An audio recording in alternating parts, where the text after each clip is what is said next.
Okay, so this should be picking up my audio through the microphone, and I guess there's no other... Sorry, I'll move that away from the mic. Speaking of mics, I don't think there's any other sound that I need to be picking up. I think it's just the microphone because I'm just chatting. This is my first YouTube live stream. I have recently been going in the KingkillerChronicle subreddit through the theory mega threads and making videos talking about those. But tonight I wanted to just go into the regular subreddit, the KingkillerChronicle subreddit, and read some of the things that people are posting these days.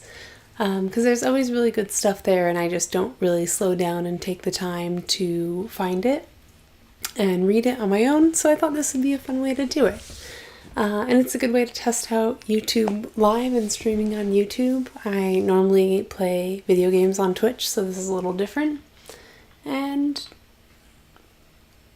I'm liking learning new things. I usually check my audio on Twitch before I get going, and so I'm gonna see if I can check out my own stream here on my phone and if the audio is coming through.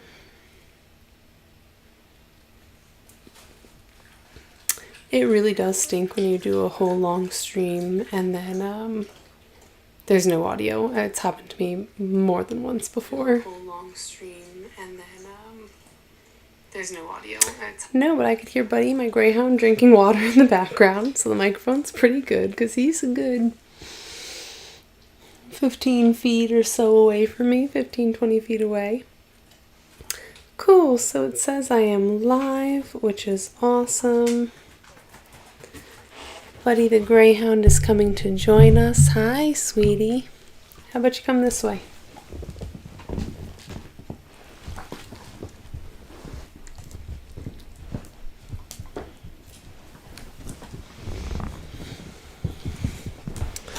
So Buddy the greyhound is now here, just out of the camera frame, actually.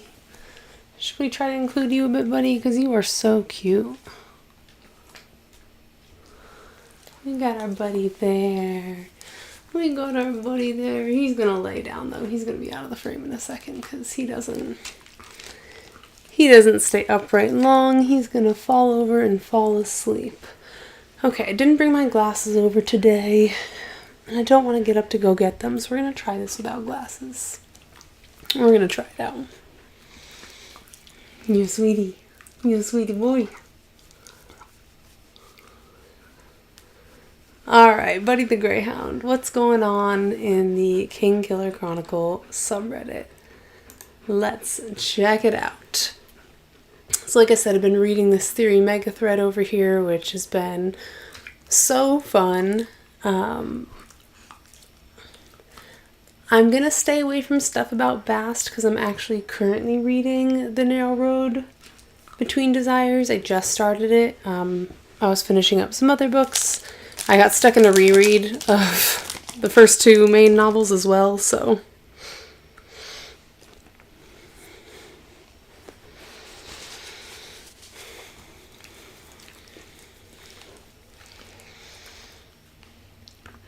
Oh, and okay, for monitoring this, so I'm used to Twitch chat kind of being up on the screen.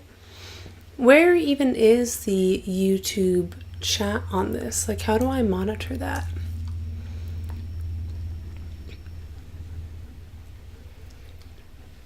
I'm clicking on some things behind the scenes here. Okay, we have a dashboard, that's cool, but that's not quite what I'm looking for. We can share, we can add a stream marker. I see a chat option here. How do I kind of pull that out? Pop out chat. There's stuff going on behind the scenes here. Okay, and so I will bring back up the Reddit screen, and then let's bring chat up on top of that and push it over to the side that you guys can't really see.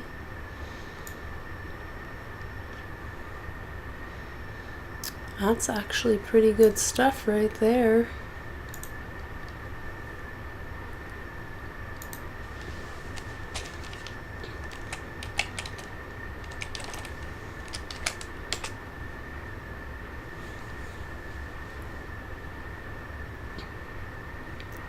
Very cool, very cool. Okay, so I'm going to stay away from the ones about Bast since I'm still reading Narrow Road Between Desire. Pronunciation, I'll have to read this since I am making YouTube videos about the Kingkiller Chronicles, and I see that this post has something to do with that. Okay, so this is really stupid, but I have to get my frustrations out. A YouTuber whose videos I watch on occasion really loves Kingkiller and always raves about the Name of the Wind and the Wise Man's Fear. However, she pronounces Wise Man's Weissman's. Oh, like a Weissman. Like if she was saying the word fisherman or policeman. Weissman. Which is like a Miriam Maisel's maiden name. Miriam Wiseman from The Marvelous Mrs. Maisel. One of my favorite shows to go with one of my favorite book series here. Oh, bummer, chat kind of went back away when I clicked on this. I need to have that stick to the top.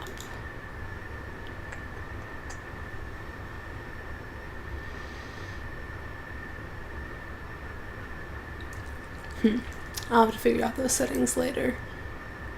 Okay, so I can scroll. It's just when I click, I think it goes to the bottom. Okay. So yeah, funny because now this post is combining my favorite book and my favorite TV series. In my eyes, this is a glaringly obvious error, not really up to interpretation or preference, because wise and man are two separate words and there's no such thing as a wise man. I can't help but get irrationally angry every time she says it, but I don't want to leave a comment on her video because that's annoying, LMAO. Let me know how you pronounce it, and or if you agree or disagree. So that's funny. I do a Wise Man's Fear, so there's a space in between it when I say it. But I can't picture myself getting this angry about it, so that kind of makes me laugh a little bit.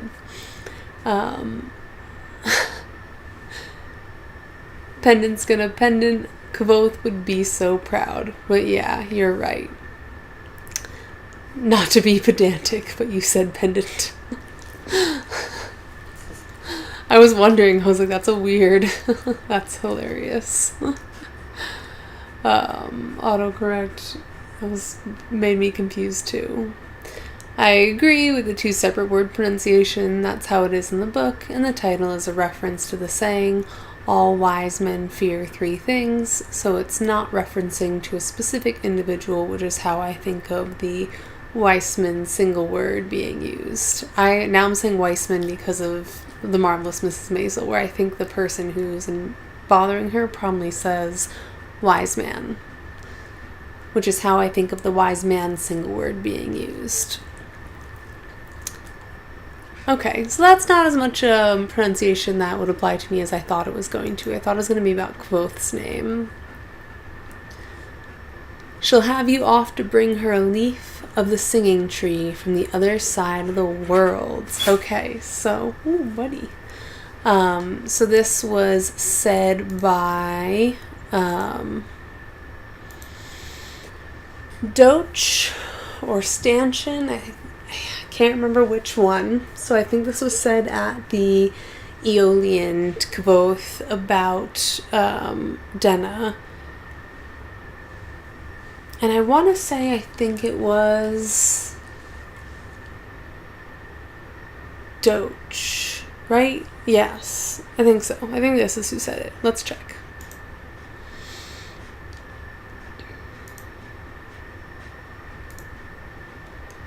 Alright, we got some formatting here. That's fun. Like most of my theories, this hit me while I was out walking my dog. Oh, buddy, doggy references. Oh, he's off the camera now. Buddy, do we have a second camera we can put you in? You can just wave. Doggy reference. So like most of my theories, this hit me while I was out walking my dog. It's a fun, short little thread. Name of the Wind. At the Aeolian, Kvothe is asking Denna what he can do to repay the favor. Anything within your skill, she repeated playfully. What can you do then, besides play so well that Telu and his angels would weep to hear? I imagine I could do anything, I said easily, if you would ask it of me. Ooh, that line. Oh my gosh, so many implications now. She laughed. That's a dangerous thing to say to a woman, Savoy said. Oh, Savoy was the one who said it. Especially this one. She'll have you off to bring her a leaf of the singing tree from the other side of the world. So I'm already loving this because I imagine I could do anything, I said easily, if you would ask it of me. And then the idea of she asked him not to go looking for her patron very clearly made him swear it, which he did. And that swear is like one of the bigger theories in this series, is that since he swore it on his name, his something, and his good left hand. Oh, that's going to bother me. I can't remember the exact phrase of the 3 things he swore it on, but that's going to relate to this a little bit. Like, I imagine I could do anything if he would ask it of me, because the idea is that what she asks of him is actually pretty powerful. And then this having the singing leaf, or a leaf of the singing tree, is just interesting when we think about the singers, as well as the scythe who keeps you safe from the Emir. The singer's the scythe. And so that singing tree is a little bit interesting to me as well. Let's see what this poster up here, this is who's posting this one. Let's see what they say. I have to click chat to bring it back up in case anyone pops in. And then Wise Man's Fear, before Kvothe goes off to the Fae, we get a connect between the singing tree and the Fae, specifically Fane women. Why not, Willem said with a quick anger. If Kvothe can go to a singing tree, I can go into Fane and dance with Ambrula, with Fane women. And finally we get the lie Kvothe told at the Pennyworth Inn. So this is when he had just come out of the Fae then. But I didn't bring any water over here. I'll get some in a little bit. I told them how Felurian had tried to trap me in the Fae, how he fought with magic. For this, I borrowed a little from Tobloran the Great. There was fire and lightning. At the end, I bested Felurian, but spared her life. In her gratitude, she wove me a fairy cloak, taught me secret magics, and gave me a slit silver leaf as a token of her favor. The leaf was pure fabrication, of course, but it wouldn't have been a proper story if she hadn't given me 3 gifts. All in all, it was a good story, and if it wasn't entirely true, well, at least it had some truth mixed in. In my defense, I could have dispensed with the truth entirely and told a much better story. Lies are simpler, and most of the time they make better sense. And funny enough, Kvothe can literally do anything if Felurian asks him to do it. Oh, when he pulls the moonlight from the air, if you will, and hands it to her without thinking. I think that's what this is going to reference. She nudged me with her elbow, and I saw both her hands were full. Sweet flame, she said, bring that to me. She nodded to a moonbeam that pierced the trees above and touched the ground beside me. Her voice bore the familiar subtle tone of command, and without thinking, I grabbed the moonbeam as if it were a hanging vine. For a second I felt it against my fingers, cold and imperial. Startled, I froze, and suddenly it was an ordinary moonbeam again. I passed my hand through it several times to no effect. And what was Felurian doing when Kvothe found her? She was singing. It's true, she was on the gravestone singing. In Norse mythology, Ask and Imbala, Old Norse, Asker, and I'm going to pronounce these terribly, so I'll have you do the pronunciation. Man and women, respectively, were the first 2 humans created by the gods. The A name, Asker, literally means ash tree, but the etymology of Embla is uncertain, and two possibilities of the meaning of Embla are generally proposed. The first, meaning elm tree, is problematic. Clarification needed because this is copied from probably a Wikipedia source. Linguist, this name that I would struggle a bit to pronounce, Gunnlaug Josephson, claims that the name Embla comes from the roots aim and la, which would mean fire maker or smoke bringer. Interesting. So we have tree, fire, inflected for either gender. She connects this to the ancient practice of creating fire through a first plow, which was considered a magical and holy way of fire making in folklore belief in Scandinavia long into modern times. She identifies the emergence of fire through the plowing symbolically to the moment of orgasm and hence fertilization and reproduction.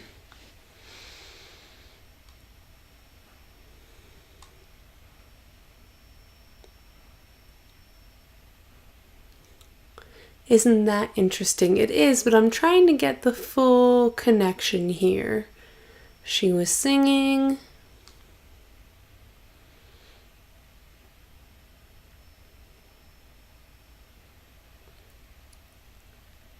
It's just, I feel like this is supposed to relate up here, but I don't think it does. I think this is relating to something earlier in the post.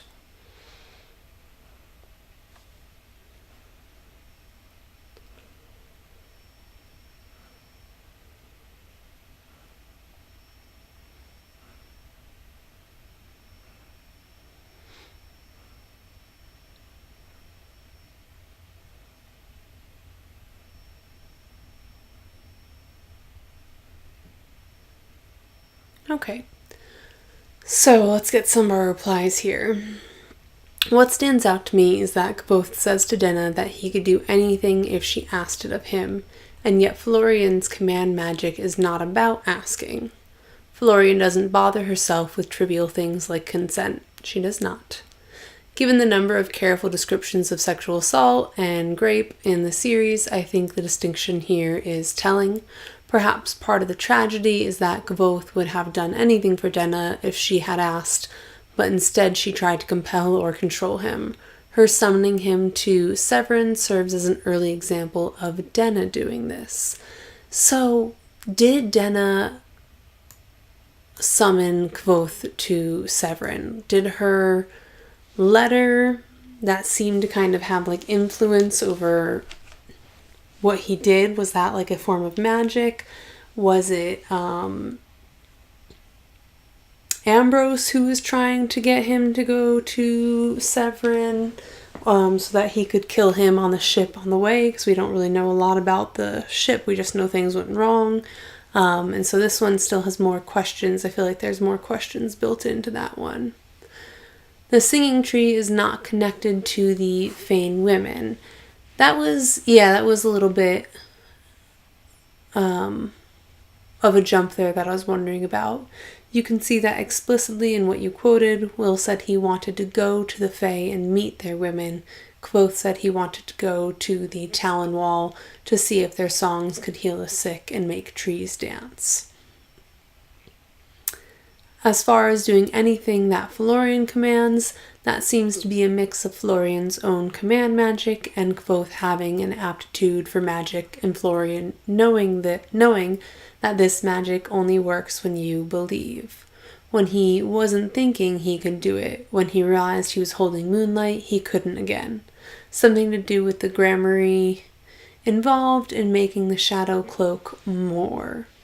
So I feel like that could very well be the case of a bit of the sleeping mind. So since Elodin brings up the sleeping mind a lot when it comes to naming, and we know Elodin is most likely part Fae. I think that has been confirmed by the author. I think Rothfuss has said that Elodin has spent some time in Fae or is Fae. I don't remember exactly, but it seems like naming since we know it was around before the creation war, you had namers and shapers, or was it knowers and shapers? But that was still, naming seemed to be a big part of the practice then. Before, I think knowers and shapers kind of had their war, and so obviously it's very, very old magic. And so it makes sense that the sleeping mind has been part of that from before Fae time. So I wouldn't necessarily think that would, like, Florian could have. But he said, that's you going upside down. These are his paws in the air now. Paws in the air. They can't see you, but he's upside down. And so it seems like Florian's magic could involve some of that kind of knowing and naming, the same as Eladin, and that the sleeping mind is part of, like, knowing something as being able to manipulate it, whether that's through your words and naming, or maybe in a different way of interacting with that. I think there's that part of turning that part of your mind off and just kind of trying. So I think that was a kind of a different form of naming almost that Kvothe did when he grabbed the moonbeam. And those are our comments on that. That's an interesting one. I would have to think on that a little more, of course. But I like it.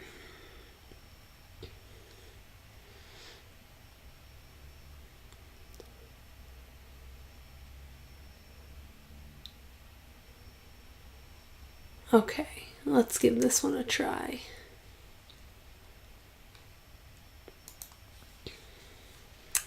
I'm listening to the audiobook again, ... It's good to know it's not just people who reread it a lot, but that audiobook, people listen to it more than once. And when Kvothe and Denna are waiting for the Drakis just outside of Traben, and she is high on Denna resin, she is being so blatantly obvious. Come hither towards Kvothe. Yes. Bathing in the shallow stream and making racy comments, telling him she thinks about him all the time, that he could push just a little if he wanted. She even thinks he doesn't think of her like that. Looking at her with his big green eyes like she is someone important isn't enough that she gets him. It's enough that she gets him a little sometimes. Man, I would appreciate just a little bit of punctuation here. When he is listening to her breathing, she asks him what her heart is saying, like, how can you not hear it? And he's as dense as a brick, like, shush woman, I need to listen to you breathe. And all these little things she says and does. And so this part, I'm like, yeah, no, he's trying to make sure she's going to stay alive. So she does need to shush. That is not an okay time to flirt back. He is the one who is a clear head. He's in charge. That is not a flirt time. That is a medical emergency, and we take care of that first. But in general, she was very, very flirtatious, of course. Obviously, good for him that he's not one of those men who take advantage of women who are not in their right mind like that. But my guy, listen to what she is blatantly telling you. Yeah, obviously.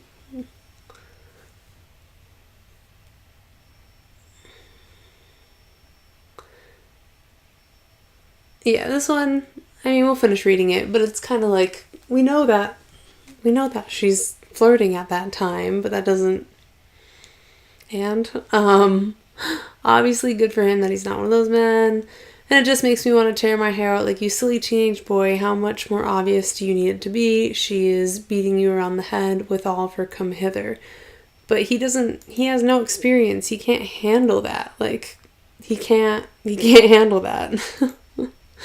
He's too young and immature, and so he shouldn't handle that. I always wondered as well of the story she tells at the end of Wise Man's Fear about the stone, the girl who gave herself to the boy, and the boy who cast her away like stones in the river is about both or someone else. Because from Denna's point of view, he left her to go to the university, then she sees him with Fella, then he doesn't come to her dinner, ignores her notes, randomly shows up in Traben, flirts around her, then disappears and leaves her again. I know that sometimes she isn't the most popular character on this sub, but Telu's tits and teeth, I would love to hear some story from her perspective. I agree with that wholeheartedly. I would love to hear, I say it all the time, how Ender's Game had Bean's part of the story. What was that called? But they had it from like the two perspectives. I want a companion novel from Denna's perspective at the same timeline and what was going on in her life.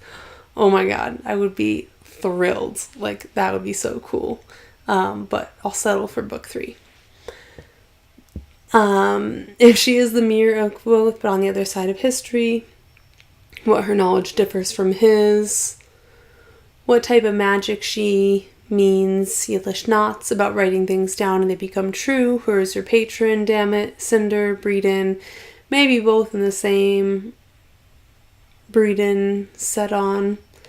I'll just be over here gibbering in my tinfoil hat, poring over every detail until I finally get some scraps, some crumb or clue. Maybe in a different multiverse, the 3rd book has already come out. But I can but dream. And our comment says, I feel ya, I made a similar post last week. LOL. In his defense, he says that he wants to be a friend to her because if he tried to be something else, he would end up rejected and abandoned like all the other men. He's afraid of losing her. Yeah, 100%. Like, he knows that if the relationship changes, it could definitely change for the worse. And that's very true. Like, that's 100% true. It very much could change for the worse if he tried to pursue it further. So that boundary is probably a pretty healthy one for both of them. Story from her perspective, shush, if Pat reads this and goes, that would be interesting, and starts a new book that's not book 3, delaying the latter by another 10 years. I know, I'm sorry. But I have the same feeling. I really want the companion novel, just like the Ender's Game companion novel that I enjoyed. But yeah, to me that's a pretty simple one of like, their relationship changing could go very poorly, and I think it's kind of smart that Rare that both understands his limits and doesn't push past them.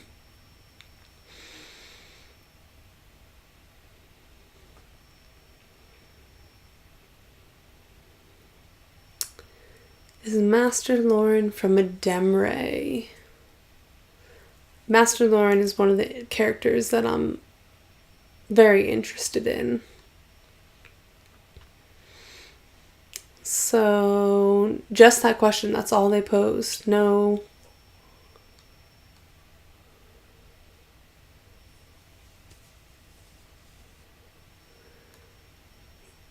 Yeah, the theory that he's a mirror is definitely more popular and supported. The physicality alone, at least not that part of a Demray, yeah. Interesting, but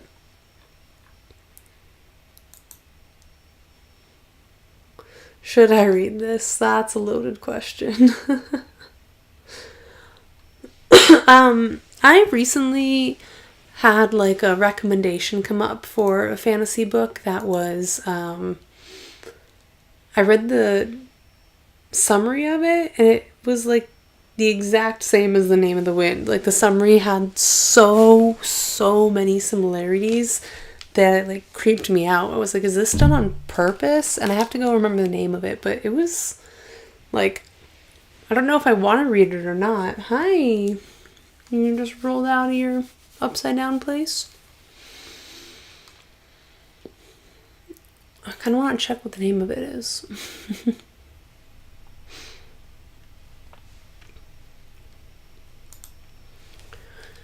Alright, but let's see if it's in the more books, like Harry Potter part.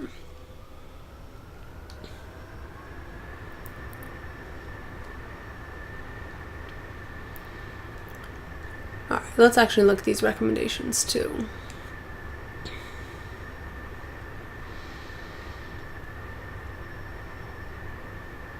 Oh, I've heard that The Prince of Thorns is good. That's on my maybe list.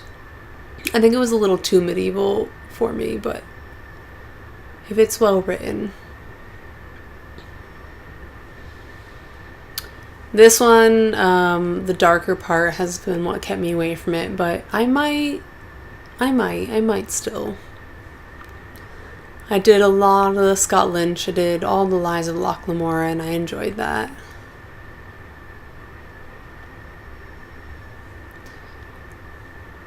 of course, Stormlight Archives comes up. I didn't do Stormlight Archives. I did the Lies of Locke Lamore. No, that's up here, right? What was the Sanderson series? I did a trilogy of his, and I can't remember which one it was now.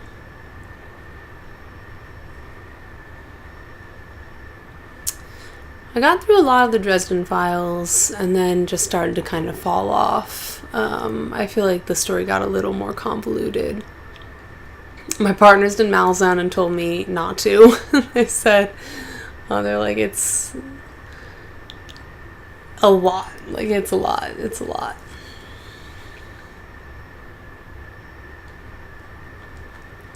Alright, let's see what else is going on in the King Killer Chronicle subreddit today.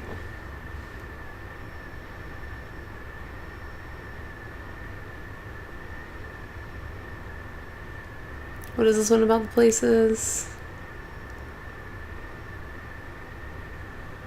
Is there actually a place, like, made after this? I want to do a D&D campaign in the setting.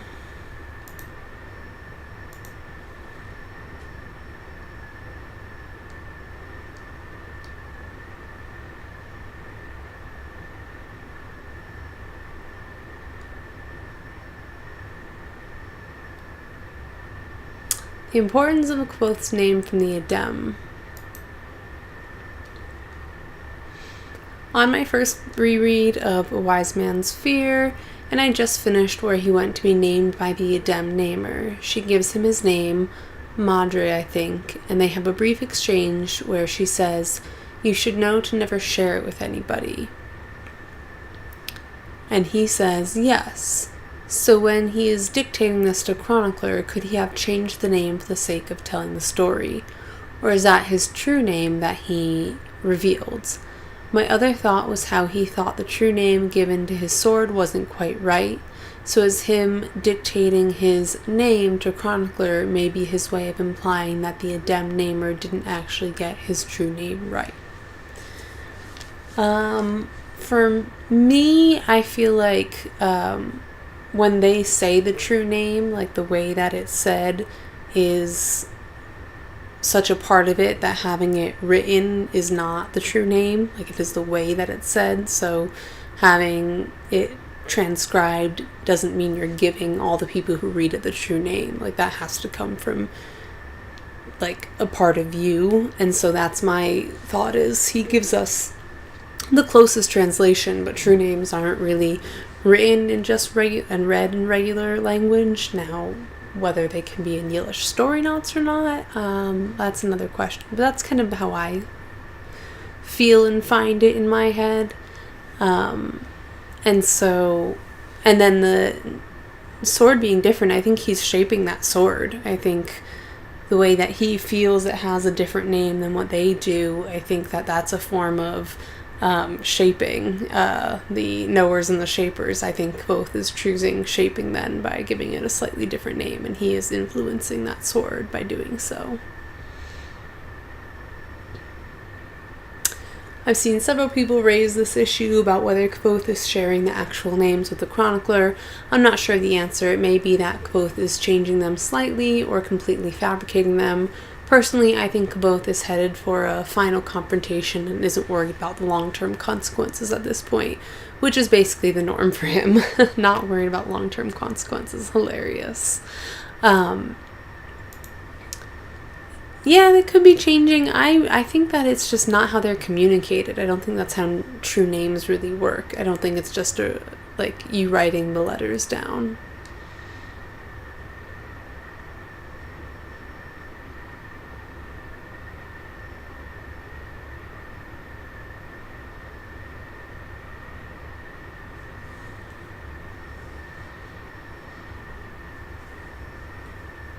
I don't see other people thinking that that this is like communicating the true name, that this isn't communicating the true name, that just writing it down and saying it like this isn't the full essence of a true name.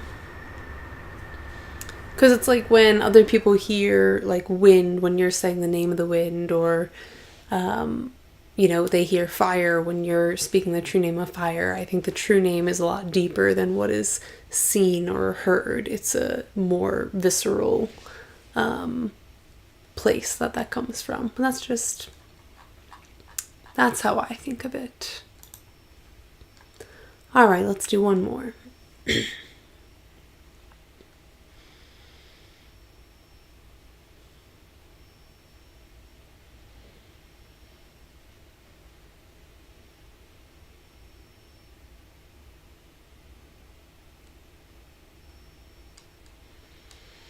All right, let's do one more about Denna.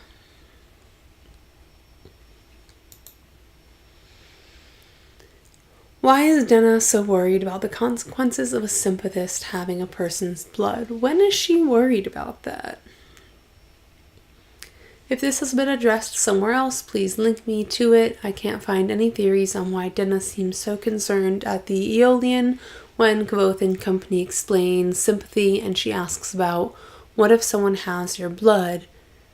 And they explain, and she goes pale. This is right after she is seen with Ambrose, so I thought maybe she had given him some of her blood. More likely it's Master Ash, but it could also be Devi, ? I mean, she can go pale just because that's a significant power. Like, it doesn't have to be that she herself is afraid of that she gave blood and now something can be done to it, but just that this type of power exists could be enough to make her go pale. You're misremembering what happens. For starters, she didn't ask about blood. I didn't think so, but you put quotes around here. What if someone has your blood? So I hope you were actually quoting the book if you put those. Quote demonstrates how a drop of wine is a perfect link to wine by dropping it in fire and showing the wine in the glass boiled. Then Will states, and that, Willem said grimly, is why you never want a sympathist to get a drop of your blood. Denna looked at Willem, then goes back to the glass, her face going pale. Yeah, why did you put quotations around this when it wasn't a quote? I was thinking that you were quoting the book because you put quotations. Poster here. Come on. Don't put quotes. I think it said something like, anyway. And so that quote, yeah, that makes a lot of sense. Like, you would go pale if someone just showed you, like, hey, you can be boiled. Like, that's a significant outcome that you might not have thought on your everyday. That could happen to you, and learning that it can is quite terrifying. Doesn't mean she's not also scared for a deeper reason. Maybe someone does have her blood, and that scares her more. But I think with this poster saying, this commenter, the scene really doesn't indicate that Denna is worried about a particular sympathist having blood, just at the idea of malfeasance. Anyone would go pale at such a statement after that declaration. It is a pretty powerful hit. But the scene is still important. IRL, it's a clever way to remind casual readers of the magic system, but it's also the scene where Denna hustles the boys at corners. Then she asks about magic and questions what they know about written down magic, which she later uses throughout the book, we think. The questions are likely a hustle to gain information as well. And this person came in. I did misremember. I guess I just don't think of Denna as somebody who goes pale upon learning something like that. She seems so coy and able to control her reactions. I figured she went pale because she knew of somebody, either herself or someone else, giving blood to someone. Sounds like maybe it was Jeffrey and Debbie. Yeah, we don't know what she's thinking.